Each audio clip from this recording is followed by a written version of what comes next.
Welcome back, car and tech fans, and in this video, well, you've already clicked the thumbnail, but we're going to be building an ESP-32 gauge for the car, and this time is going to contain a load of live weather information that we are able to scrape from the internet. Now, I'll be the first to admit, I didn't think this video was going to be particularly interesting. The design I came up with for this gauge initially was pretty basic. It had a few labels on it and that was about it. But now I think it actually came out quite interesting and ended up doing a lot more than I'd anticipated. So without further ado, let me just show you the gauge as it is now so you can see what it does. There we go, isn't it? Isn't it beautiful? Just a little loading screen. Obviously, that's not the extent of it, but in order to get the information that I need, I've got to wait for a few things to boot up. So the GPS module has to boot up and get me my location. It then has to wait for an internet signal in order for me to get some of the stuff from live API scraping. So there's a little loader, there's a simple label in the middle of the screen saying loading, whilst it waits for data to come in. I have a GPS module over by the window, so hopefully it can see some satellites. And when I plug it in, this happens. There we go. Right, so we've got the icon showing that it is currently overcast, which it definitely is. It's 10 degrees. The wind speed outside is 11.6 miles an hour. No rain. We're located in Bristol. The time is 15:35, which is correct, and it's the 16th of December, 2024. So how does this thing all work? Let me break it down for you. We'll go through it kind of like sort of the process that I went through when I was building it. And first up, the actual UI on the gauge itself. As always, if you want to follow this along or you want all the code for yourself, you can check down in the description and there'll be a link to a couple of repos, one for the gauge screen and one for the GPS sender. The UI really isn't that complex. For the most part, it's all labels used in LVGL, and even the icons are just a font. The actual fonts are these ones. They're called the Weather Icon font by Lucas Biscoff. You'll find them as Artil weather fonts. And it's just a nice collection of symbols which make up the majority of the kind of types of weather that we're going to show with the icon. But for the most part, this works exactly how you would expect. I'm just going to run through. This is the entirety of the code for the weather base, which is the gauge itself. And then there is another page of code, which is off on the GPS module, which does all the processing. Now, there's one important thing here that we need to bear in mind before we delve into this, and it's the separation of concerns. For me, I didn't want to have it that the gauges did any kind of processing other than just receiving data and updating the UI based on that new data. So a bunch of the includes are exactly the same as we had in the previous gauge, the Speedo gauge. So we've got the ESP panel library and string and LVGL, and these things are all set up actually drawing onto the screen using this particular ESP and screen combination that I'm going for. There's a bunch of fonts which I'm using in this design. I tried to keep it consistent so it flows nicely and looks good next to the gauge, but there's a few different fonts that we've got going on here. We've got a weather font, which is the icons that we just looked at in two sizes, and then the stuff for ESP Now, because we need to be able to communicate between the GSP sender and our ESP board, and we're doing that with ESP Now. Let's not concern ourselves with data right now. Like I said, we're going to look at the UI. So if I scroll down to the bottom of my page, I've got the setup function here. After we've initialized a bunch of stuff, we'll get into that in a minute, we create the home screen and the loading screen, and these are both global objects. All of our kind of anything that needs to be changed by the outside source has to be a global component. So they're all up here. So we've got our screens, our various labels that can all be changed, our icons, everything. There are some here that I'm now not using, like Sunrise Sunset, so I can just get rid of those. But yeah, all those global components at the top. So we initialize our home screen as a null object and set its background color to black, and we initialize the loading screen as another null object and set its background screen to black. Then we make the loading screen the active screen. So that's what this screen load does. So loading screen, when we start up the application, starts as the active screen. We're going to make our styles. So we've got a bunch of common styles, which is where we can make it really easy to allocate those fonts to certain style groups. So if we go to the top, we've got the styles of the various fonts that we've got. So small, medium, large, larger, and a unit. So if we look across this screen, these ones down here, the smallest ones, and the one at the bottom is small. Medium is the font across the middle. Large is the numbers for the clock, and larger is the temperature at the top. Then the degrees C is done with the text unit. So, there's a bunch of different styles in there. Then we've got icon small and icon large. Icon small are these ones down here, and icon large is this one there. One thing to note with fonts in LVGL is if you use them too broadly, they can take up a lot of space because of just how they're generated as like bitmaps. So for example, if I take a look at weather font 48 here, and I open this up and we go through, you'll see that I'm using literally 1, 2, 3, 4 sprites. So 0, 9, E, and M, which when you know more about using the weather font, which we'll look at a bit later on, are the sunrise icon, sunset icon, wind icon, and rain icon. So that's all I need for the small. So there's no point me having A through Z and all of the numbers in there. I only need those few. So I have them in the same way that with the largest one, which is for the numbers only, so semi-bold 80, this one's only ever going to be used for time. So I've got 0, 1, 2, 3, 4, 5, 6, 7, 8, 9, and that's it. So we've got those fonts, and then we've created these various styles. We've created our color palette. We added gray to the color palette that we didn't have last time. Ignore all of this stuff at the top, which is initialization data. We've got make styles. So here we create the name of a bunch of styles. For example, style text large, and style text large uses that font and it is white.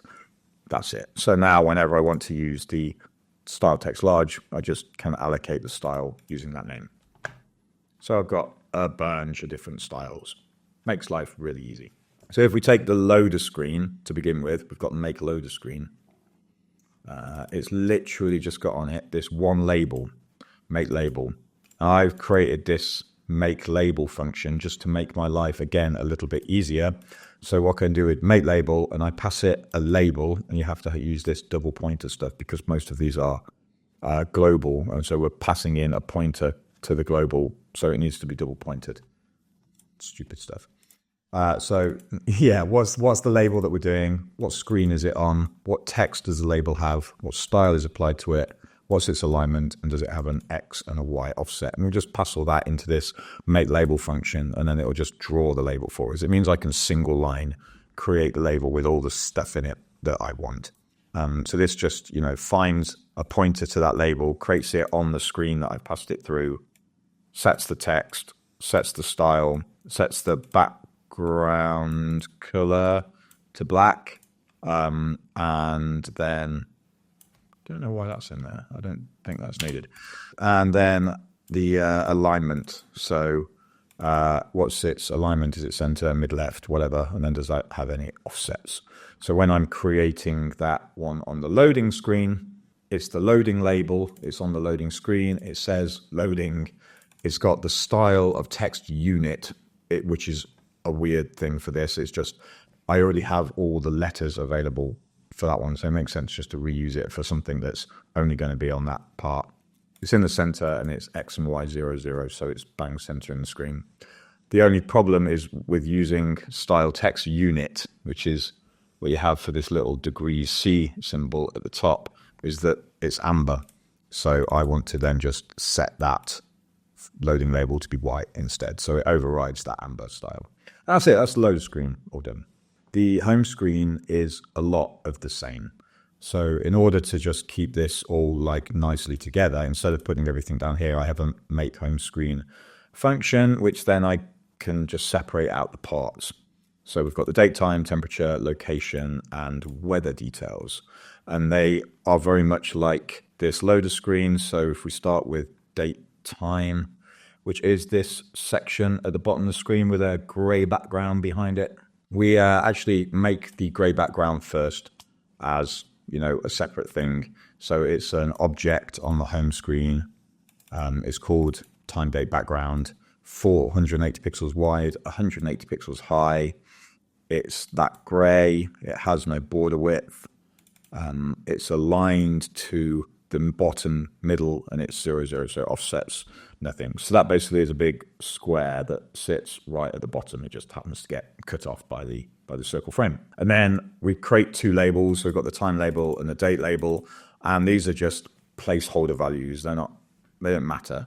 So you'll never see these, but again, same as before, we choose the style, we choose the alignment, and we position it where we want to position it. And obviously a lot of this is a case of going in, putting it roughly where you want, and then just tweaking these X and Y values until they're set up in a position that feels nice. I don't want to spend too long going over the same things over and over, but the location works exactly the same. So make location is just a label in the middle of the screen, 12 offset, so it's ever so slightly down from offset, and it says Bristol. Weather details, we've got two icons, the wind speed and the rainfall. These are using the icon font here. So we, again, attach to the home screen. E is the wind speed icon letter. And then we just, again, position these. So we've got, each one is two parts. We've got the icon, and then we've got the text label. So this is just hard-coded in 3.2 miles an hour as the example, and put some more in place. So again, it's just two fonts used one next to the other. And then the temperature, very similarly, the icon is, we're using the big icon font set, which is the same thing. It is the letter A, the default one, which is A is, I think, partial cloud cover. I don't know. It doesn't matter. You never see it. Temperature of 8 degrees, whatever. So it's, again, just creating labels, turn them on the screen, shift them about until they look right. What actually becomes interesting with this is a few problems that happen when we start setting the data. Also, one thing to bear in mind, as of right this second, I haven't put in the code that changes the location. The reason being is I hadn't turned the services on with Google that activate it. I will be doing that, and if you're following this and you've downloaded the repo, the code will be in the repo that does that change. It's going to work very, very similarly to everything else you see, so it should make sense. That's basically the UI taken care of. So how do we update all of this stuff and get the screens to change and all the cool bits that you're basically going to want to see? Basically, it works using LVGL and their internal timers and ESP-Now to receive the updated information. So if we come up to the top, we've got this structure. So this is all of the information that gets passed in via ESP-Now. We'll take a look at the GPS module side of all of this once we've gone through this setting function. So we've got a bunch of stuff, the times, the dates, the number of satellites we're connected to, temperature now, weather now, wind now, rain now. That's it. A problem we often face with LVGL and drawing to these screens is things getting out of sync, tick timers, memory allocation, all that kind of stuff. So if you're not careful, you can be using the internal ESP32 tick timer and the LVGL tick timer, and they get out of sync. And it can cause panic resets, it can cause data corruption, it can cause all kinds of stuff. So we just want to make sure that LVGL does all of the time management, in which case nothing ever gets out of sync. So you're going to see the way that we do that using task handlers, and that's what a lot of this code initialization is for, is those task handlers and for making sure that the timings and everything work properly. So we have a few attributes that we set at the top of the page. So the first load, has the first load happen, aka has the GPS sent the first bunch of data to the screen? Initially it won't have done, so that's false. Is the data ready? So again, that'll make sense. It's an LVGL timer thing to avoid doing stuff in the callback function. And then we create a timer, which is just a null pointer to begin with. Wi-Fi, you do need to go into, but it's just basic, simple day one ESP now receiver code. Just setting up the Wi-Fi mode as a station, initializing ESP now, and setting up a callback function. And this ESP callback function is the thing that basically drives everything. So if we go to the top of the page, we've got our callback function for ESP now at the top here. So on data received. So when data comes in, it comes in as incoming data as this object. We allocate it into location data and we set the data ready flag to true. And then this is just that tick timer to say, okay, this has happened now. So all this is doing is, like I say, just taking the information from one object, putting it into your local object, going, cool, we're done. That's it. Oh, by the way, data's ready. So we're ready to do something with this new data that we just stored. So all we're trying to do here is get into that callback function and get out as fast as possible, because if you do lots of stuff in here, it can cause the entire application to hang because it's got priority, because it's a serial connection, and it'll just cause your entire, if you do like something in here that takes 2 seconds to run, nothing else will run while that's happening. So you just want to get in and out of that function as fast as possible. Then if we come down to the loop, we've got our handlers and our timeouts. We don't need to get into them. You know, if you're interested, you can dig around in the code yourself. But all they're doing, like I say, is just making sure that the timers are working properly from LVGL. And that data ready flag, which is set, we run, basically this loop is looping. And when we've set some new data that's been sent through from ESP now, we can go, oh yeah, okay, cool, data's ready. Let's do something with it. And with that, then we can then update time and update location, which will then just run off the local object store and save tons of time. And then we can just set the data ready back to false. So we do the things we need to do, set the flag back to false, and it just waits until it hears more information that has come in. Also, we've got this if first load here, which will do the first data received and then animate between the screens. So when we initialize the application, like I showed you at the top here, we've got that first load is equal to false, which means the first load hasn't happened yet. So when data ready runs for the first time, it means that information has been sent from the GPS module for the very first time. And we go, is the first load false? Yes, because it's not ever been run. Okay, so the first lot of data has been received. So we animate to the home screen using a fade-in animation that lasts half a second and has no delay. And the true means it then deletes the screen that it's gone away from. So the loading screen will be deleted because of that flag. So that's all it does. It animates from the loading screen to the home screen, does that as true to delete the loading screen, and then sets that flag first load is equal to true, which means every other time data is sent through, it's not going to run this and try to do any animation. It'll just skip past it. Instead, it'll just update the time and update the location.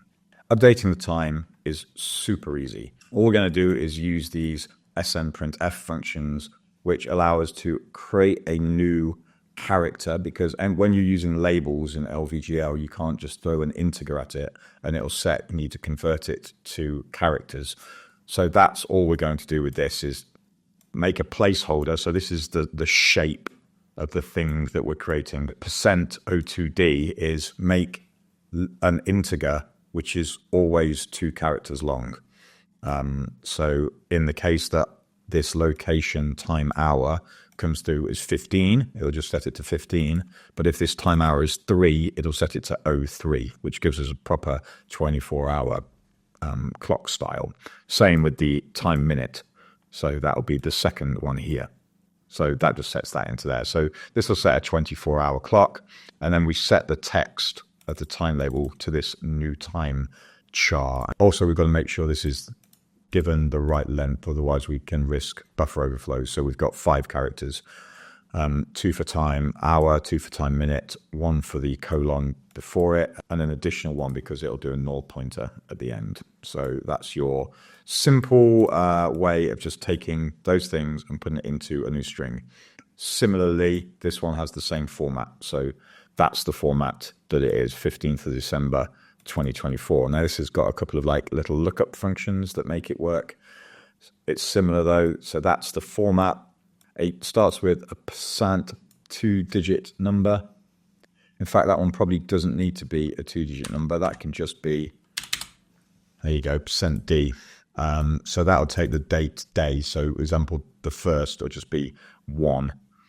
And then %S, which will get the second one. So we've got a get date suffix function that we created, which is here. So we pass it the day. So if we passed it 4, it would come in here and go, is day less than 1 or greater than 31? No. So this first one just checks for invalid dates.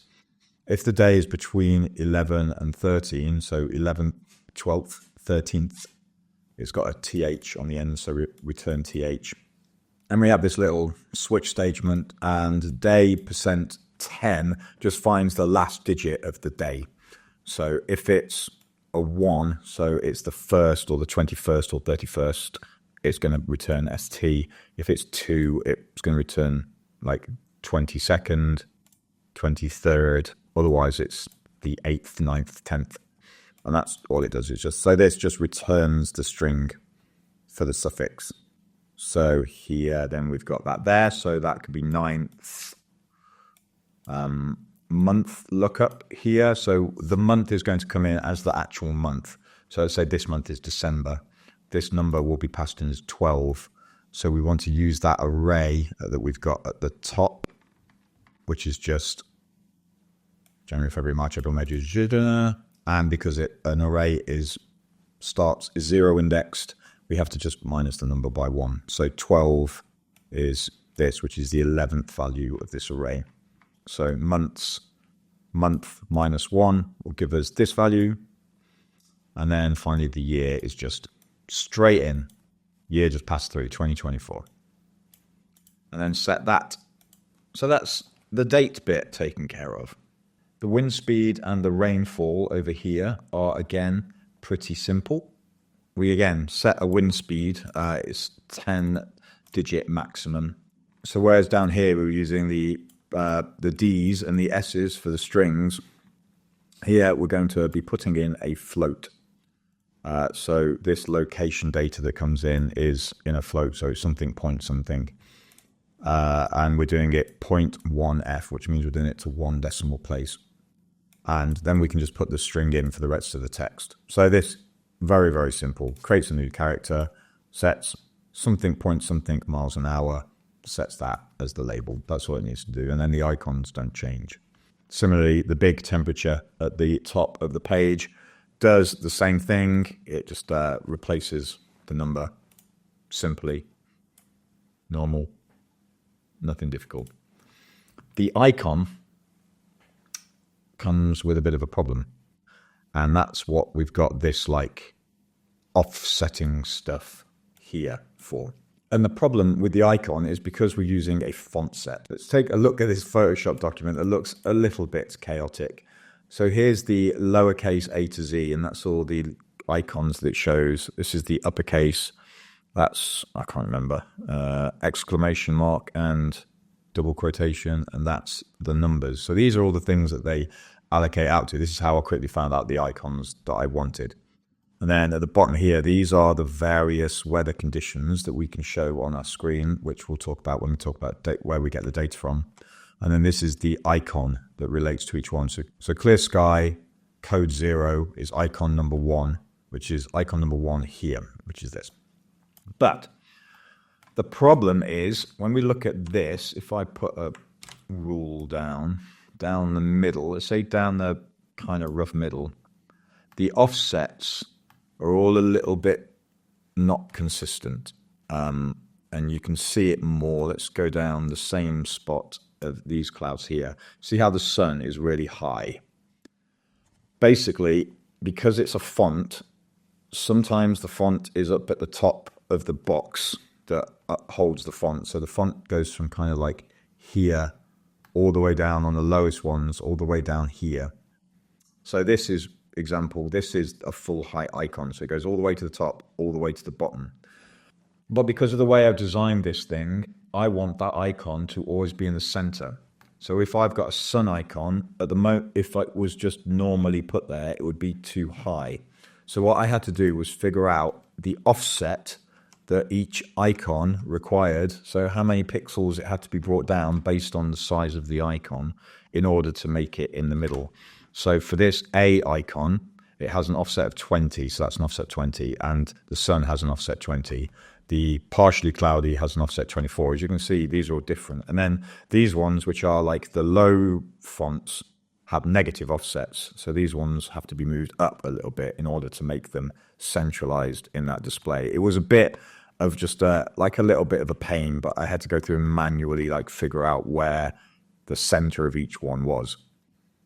What that meant is that then when I do this set weather icon, I have this lookup here for each one of the labels. So it needs to do two things. It needs to take in the weather code, which is passed in from the GPS, and that's what these are. So these are the numbers that will come from the API that we're using. So let's say 45 here is foggy outside.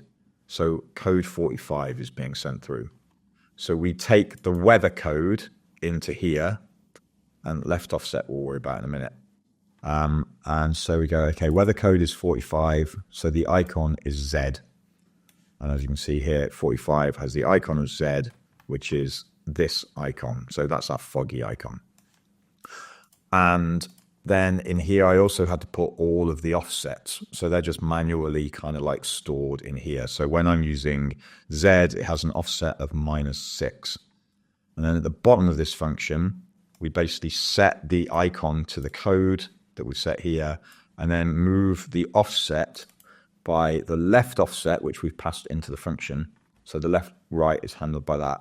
-150, which is the normal position. If it was an offset of 0, that's where it would be. Then plus this offset. And then if it's a minus, it's actually plus the minus, so it moves it up. It does a minus. Little bit of a pain, but it does mean that each icon is then just shifted up and down ever so slightly. So it always feels like it's in the middle. It's made a huge difference to how like consistent it all feels. A second quirk, which we might get to see if this video keeps going and the temperature drops, is because of this number can vary between, well, generally 1 and 2 digits, and then it can be a negative as well. So if it's 2 digits, it's positioned like this. But when it goes down to 1 digit, it felt that the entire thing was too far to the left because you don't have this extra bit at the top right here. So when this moves to the left and is only a single digit, it all feels like it's over a bit far to the left. So what I ended up doing was creating a variable here. So if the temperature is greater than 9 or less than -9, so if it's a 2-digit temperature, then we basically just move the left of the icons around. So if it's a single digit, it moves everything slightly to the left, so it feels more central. Whereas if it's a double-digit temperature, it moves everything to the right slightly. It's only 25 pixels difference between the two, but it really does help in making it feel balanced. So we have to have this like little quirk here. And that's why we set that left offset and then pass it into that function. And really, that's the complexity of that entire UI. There is, like I said, one little bit extra that I need to do, which is have it so that this label in the middle changes. That isn't functional at the moment, but it will be by the time you look at this code. And it'll have another one of these functions very simply, but it won't have to do this char creation because it'll be sent through as a char. So it'll literally just be set the label text based on what is passed through. Maybe it needs to have a string limiter on there, a substring, because if it's a really long location, we want to trim it down and put a ... or something at the end. But other than that, it'll be pretty simple. But you'll want to look for like the update location name function is what I'll call it when it's in here. So if you want to find that. I guess then let's move on to the most interesting bit. How do we get all of this information and send it through to the gauge? How do we do that in a car? For that, we need to move over to the GPS sender code. As you can see, this is ticking along at the bottom and there's a bunch of stuff happening. So to roughly break it down, how this is working, we have a GPS connector here, which is connected to the Arduino. If you saw the last one of these with gauge, it's the exact same one. I've just repurposed it for now. The only difference is that here we have, these are the serial connection cables. We have a ground cable at the top, a power cable at the bottom, and then this one goes onto the PPS pin, which is the pulses per second. I found that if you were querying the GPS with like a really fast speed, let's say 5 or 10 times a second, the very, very slight tick differences start to get out of sync, and it can cause panic resets and data corruption and all this kind of stuff. So by using the PPS pin, basically the little GPS module sends a pulse, which is pulses per second, or a pulse per second. So every second it sends a pulse to say, I am a second, and this is how often I go. What you can then do is, instead of using any internal timers like LVGL timers or millisecond checkers, all that kind of stuff, you can do everything based on that pulse. So if you want to do something every one second, you just use the pulse. So you'll see that in there. So this is the setup. It's super simple though. How it roughly works is every second it gets new GPS data, and that comes through as latitude, longitude, and a bunch of other like GPS data. We take that latitude and longitude and we use the open source, completely free API that's created by Open-Meteo and pass it that information, and it sends back a JSON of localized weather information, which we then extract the correct information from and send off via ESP-Now to the screen.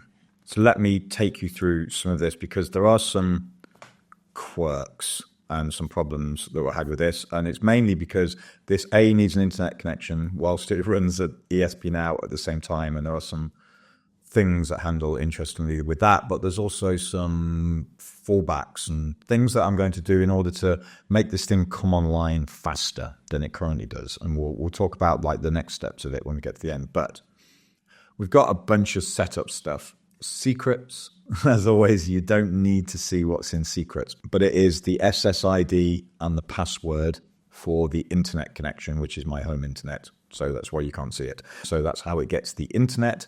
When we're running in the car, one of the big reasons why I got a Android head unit as opposed to getting like a well-known brand is that I can set up a Wi-Fi hotspot in the car.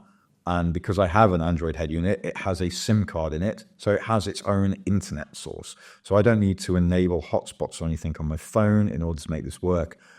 The ESP32 is going to be able to talk to my head unit and get internet through that. So when I come to set up that secrets document, it will be set up with the SSID and the password of the hotspot that I'm creating on my Android head unit, which will then, like I say, grant the internet to the ESP32. And we have a bunch of things that you would expect here. The ESP-Now setups, the Tiny GPS setup.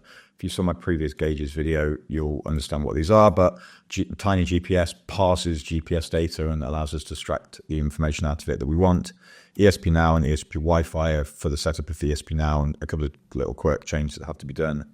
HTTP client and Arduino JSON are to allow us to connect to that API, extract all the information as a JSON, and then parse that JSON properly. And then preferences is for the internal memory. So basically, I'm just going to run through how this entire thing works, and hopefully by the end of it, you'll get a good idea. So we initialize our dependencies, so GPS and prefs. Prefs is internal memory, so when we want to store information, which will be pertinent for the next steps. And we've got these two task handlers. So when I was saying things run off timers, we want to make sure that the timing of these things happens really regularly. So you're going to be using these task handlers. So if I come down to my setup right at the bottom, got a bunch of stuff here we'll talk about in a moment, but we've got these two task handlers here, 1 and 2.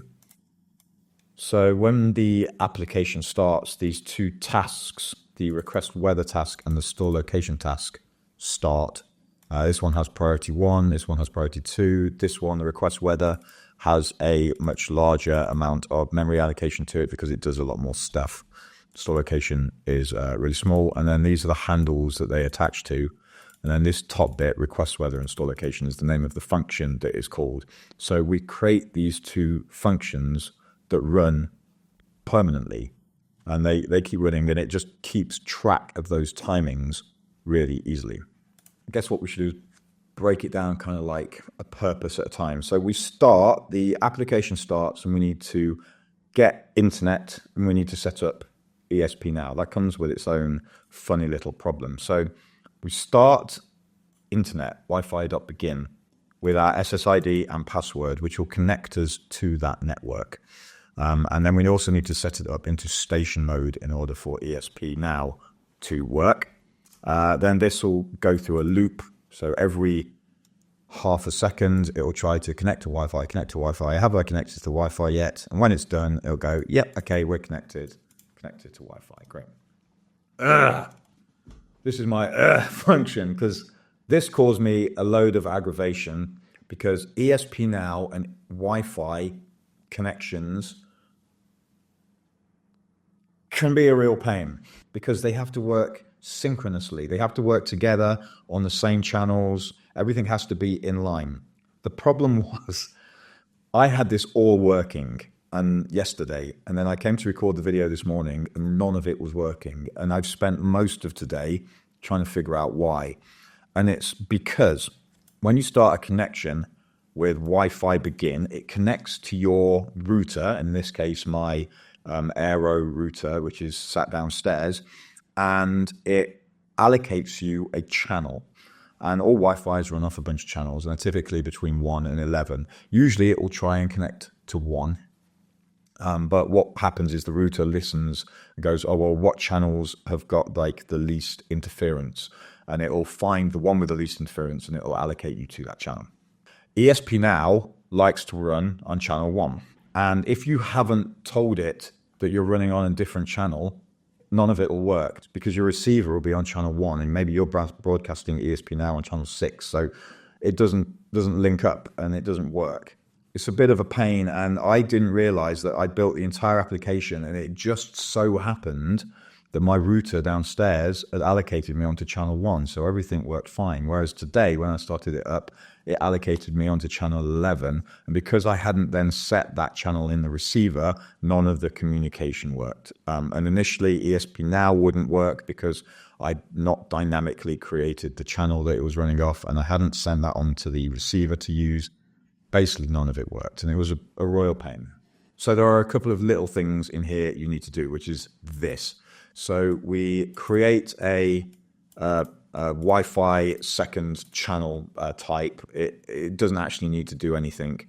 And we create the Wi-Fi channel, which is just going to be an integer.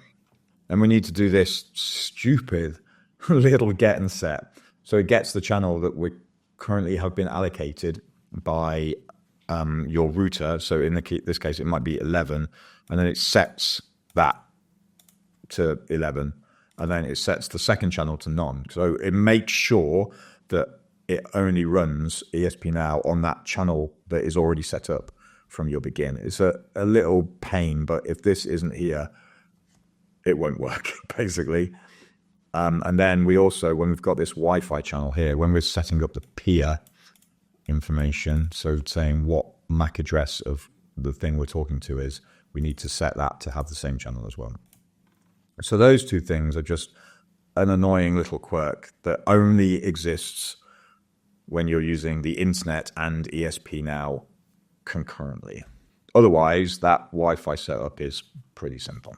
Then if we come down to our setup, okay, so we start at GPS serial. So that's our communication between the ESP32 and the GPS chip. We begin our preferences. So this is our memory store. It's called GPS store. That PPS pin, the pulse per second pin, we say this is what it is, and then we attach an interrupt to that PPS pin. Now this is really important. I just said that we want to do all of our timings based on that pulses per second, that pin, and this is how we do this. So we're attaching an interrupt, so the thing that says whatever else is happening, stop it and do this. That's going to happen whenever we get information from that PPS pin. And then when that happens, we run this function, PPS ISR, and falling. So falling is when it switches from high to low. Because we're not using an external resistor, we're using here the input pull-up, we're using an internal resistor. when we send signal, its default state is high, and when we send a signal to it to say, yeah, we're active, we're going to low. So high to low means falling, and that'll do this PPS ISR function.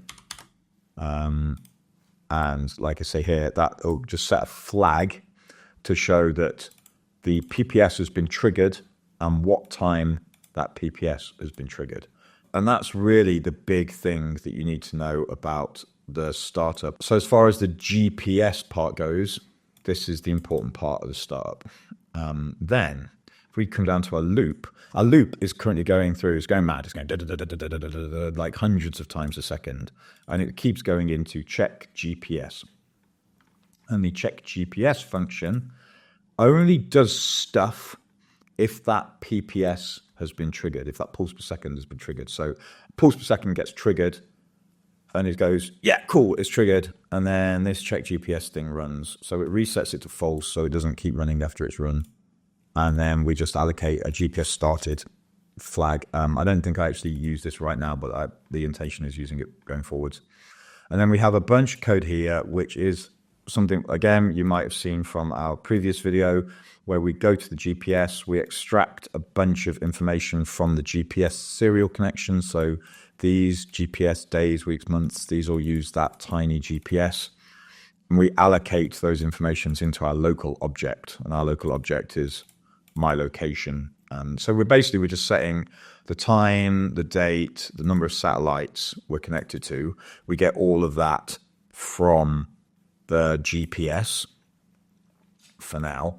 So if the location is valid and it's not just 00 lat 00 long, then it's picked up a location, it's connected to some satellites. So we'll then set the GPS lat and GPS long, which are in a different object. We've got an object at the top that literally just holds in it the GPS lat and the GPS long, because we don't need to send that to the ESP now. So we keep it in a separate object. Otherwise, it doesn't know where we are. It does have a habit of getting the time and the date and everything quicker than it gets the lat long. That's something that we deal with in a moment. So we've done all that stuff and we've checked the GPS. And so this is running once every second. So every 1 second it goes through and it gets the latest information. It gets the latest GPS and that updates every 1 second.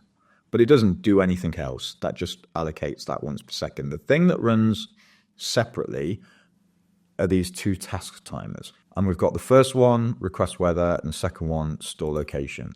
The simpler one, store location, these task timers basically have to run continually. They have to run forever and never return. So you just encapsulate everything in a while true.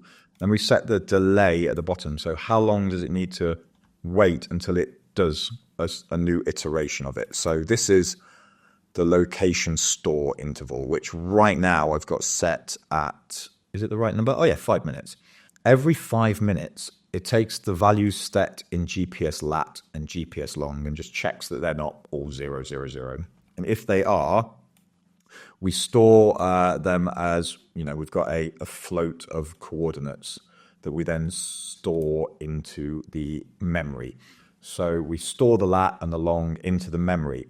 And then it waits like another 5 minutes and it updates your location again and stores that in the memory. The reason I'm doing this and not just relying on it is because the startup time for the GPS can sometimes be 30 seconds. So it could have quite a bit of time before that screen has the GPS location available, ready to do everything. So I've been thinking about how can I increase the speed of that initial load. And one of the recent ways is to basically keep a track of where its last known location was.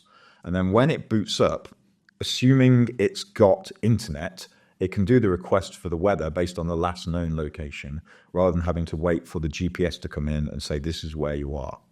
So it might not be super accurate all the time, but chances are it's going to be, in the right ballpark. You'd probably be pretty close to where you actually are. So then the second one here, we've got location check interval is happening every 10 seconds. It's a little bit quick, but you can actually see it running down the bottom here.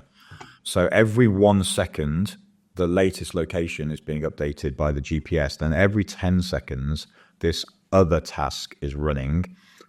And what it does is here is the API URL, which is Open-Meteo. So Open-Meteo have got this really good free open source URL API that you can send a request based on a latitude and longitude, and it'll come back with a bunch of information. So using these checkers at the top, you can say, what are the values of information that I'm interested in? So I'm currently saying, okay, I want the temperature for the next few hours. I want the weather code. I want the wind speed, the precipitation probability, the daily weather variables I'm not too worried about because that goes days in the future and I don't need to display that. And then the current, I want the temperature. I maybe want the current level of rain, the current weather code, current wind speed. You might want, is it day or night, whatever. And then it'll create you this URL that does the request. And if I just put that example, and this is what it comes back with, and it has this breakdown of the information. So it says what the thing is, what the units are, and then just, breaks everything down. So it's really a good resource. So this openmeteo.com, I'll put a link in the description. And it's completely free. They do like you to try and limit your requests to 10,000 a day. But if you have 10,000 requests a day divided by 24 hours is 400 requests an hour divided by like a minute. So you could have, 7 a minute and it's fine with it. We'll be fine. At the moment, mine's running once every 10 seconds, but it's not on 24 hours a day, so it's fine. But I am going to reduce the speed of this to like once every minute. So there, so 60,000. So then it'll be, in reality, it'll only update once every minute. But what this will do is if we go to request weather, again, it has to be encapsulated in this true, and at the very bottom of it, we have the task delay. So this is going to, delay it so it only takes place at the moment, like you'll see, once every 10 seconds. But in fact, let's just get rid of that because it's distracting right now. So we'll start the weather task. We'll check if the internet is connected, and if so, we create this new HTTP object based on the HTTP client plugin, which is HTTP client here. We check if we've got a valid location. If not, there's no point doing any of this.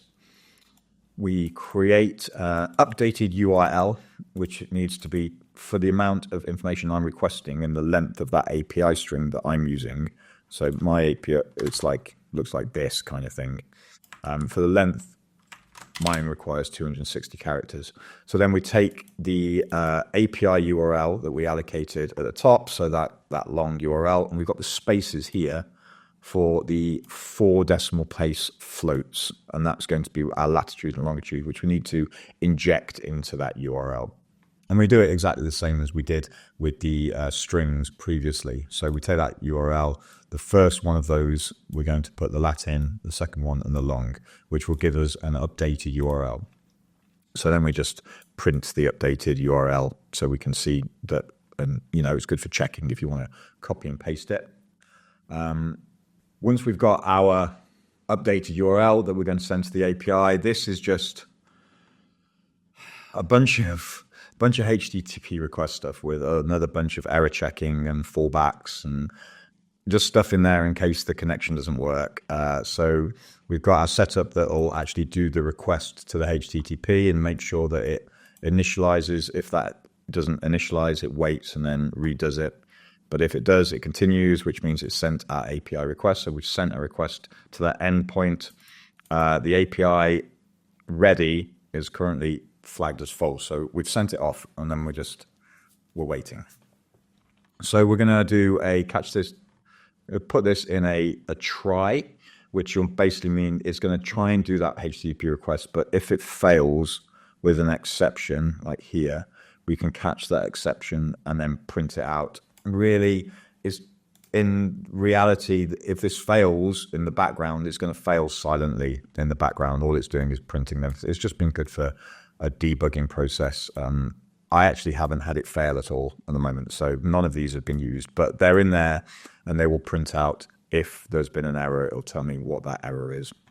Then we've got a quick for loop at the top, which is going to be allow us 3 retries in 2-second intervals. So if we send off a request to the API endpoint, if nothing comes back, if it doesn't respond, we'll try it, wait 2 seconds and try again, wait 2 seconds, try again. We'll do it 3 times. And here's just setting a hard-coded 2-second delay, and it will keep trying to do that request to the HTTP endpoint. Assuming one of them comes back, so if the response code is greater than 0, so if something's responded back, we'll say the API is ready, it's replied, and we'll move on out of that loop, we'll break out.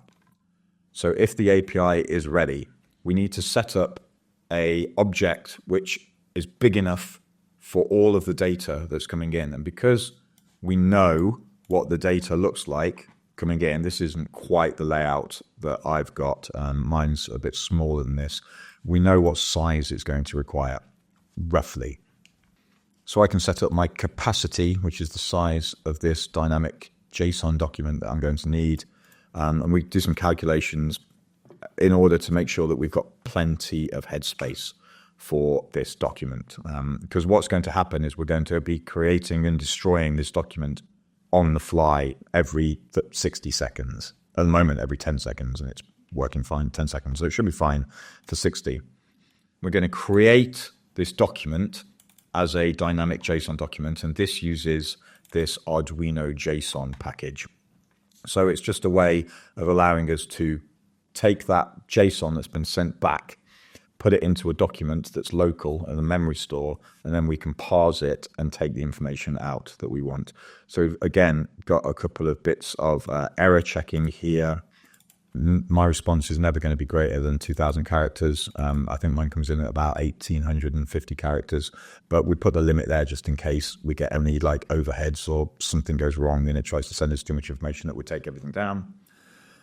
But if there is no error in that document, then we can go through and take these. So this is how we extract information from that document. So the document current temperature at 2 meters will be here. So we'd go in document current temperature at 2 meters is 10 degrees.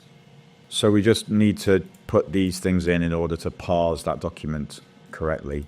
And we have a fallback for each one of these. So the temperature is actually like a float. It's like 6.8. I don't want to ever display it as 6.8. I want to display it as a round number. So here I just convert it to an int. And if it's not got a value, if it's blank for some reason, we'll just use 0 instead. Similarly with the weather code, it's always an integer.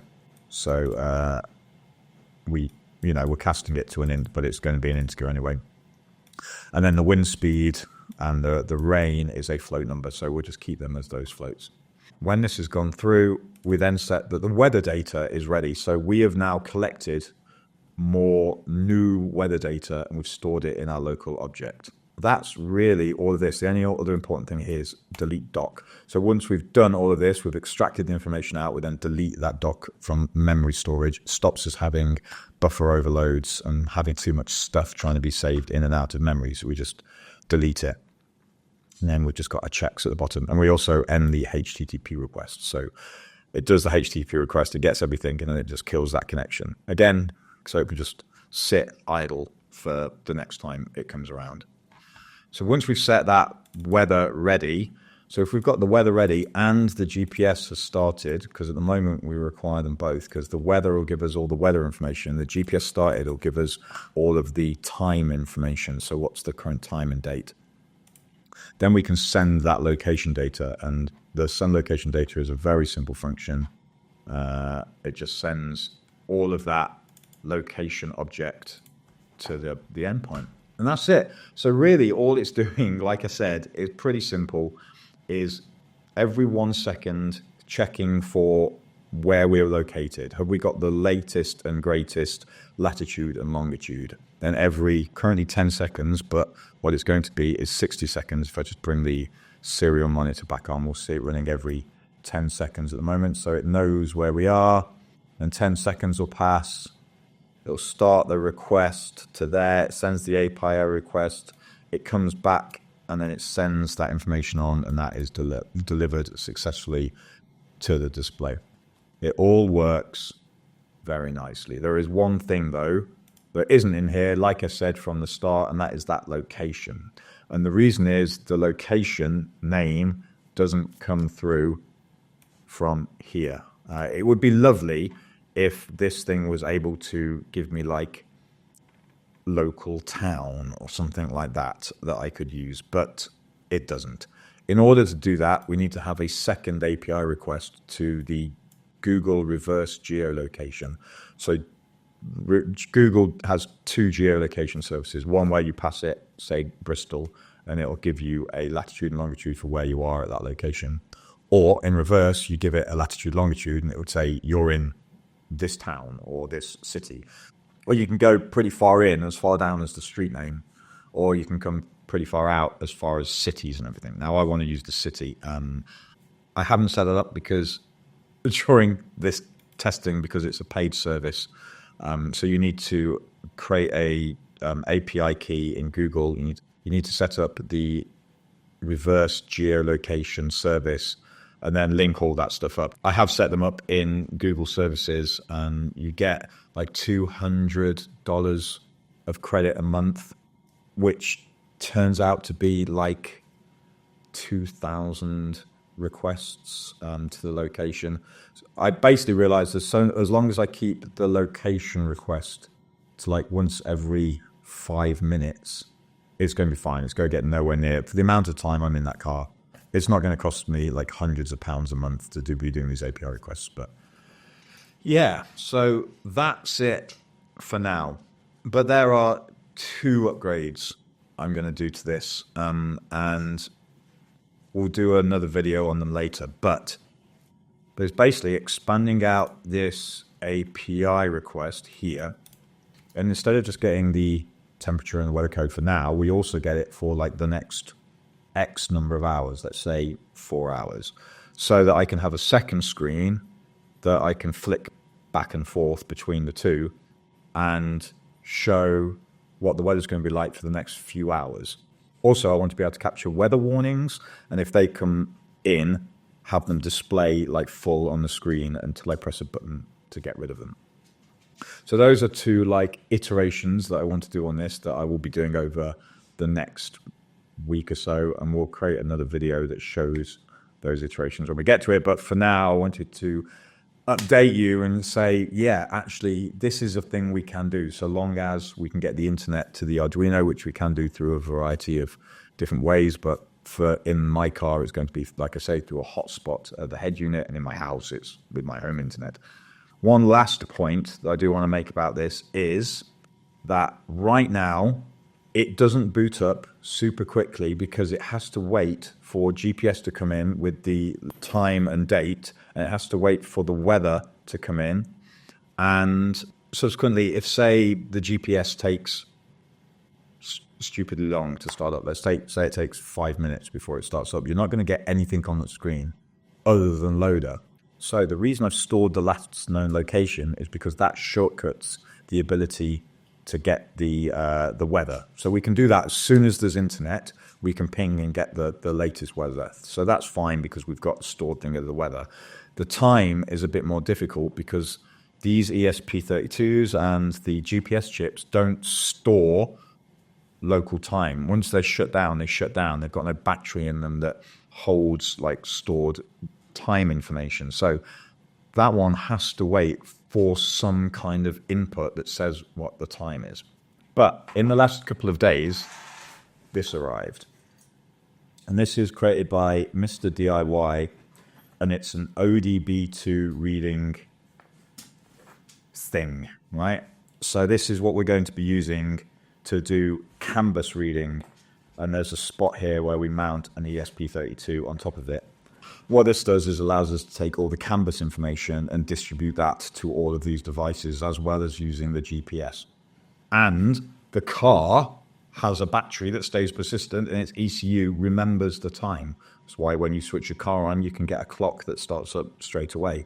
So what I can do is have it that when the car starts up, the canvas immediately starts broadcasting the time. So we can get it within a second or two from the startup, which means then we'll have the time from that. We'll have the last known location stored within the GPS sender, and we can get that screen initialized within a few seconds, as opposed to having to wait for everything in the car to start up. It's going to be a thing that we're going to have to make a full video about the actual reality of how it all works in the car. You know, prototyping in the house situation like this is all well and good, but in real world application, there's going to be some other things to think about, like those delays and fallbacks and all that kind of stuff. And I've tried to plan some of them. This is why we've got like a little loading screen, but there's bound to be some that slip through the nets or that don't work quite how I've anticipated. So one of our next videos is going to be on this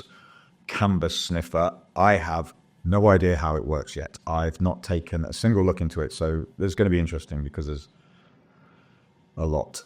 And canvas sniffing is a whole art in itself. So we're going to have to figure out getting all that information. Also, I think I've decided that I'm going to use the canvas wheel speed for the speed gauge as opposed to using the GPS.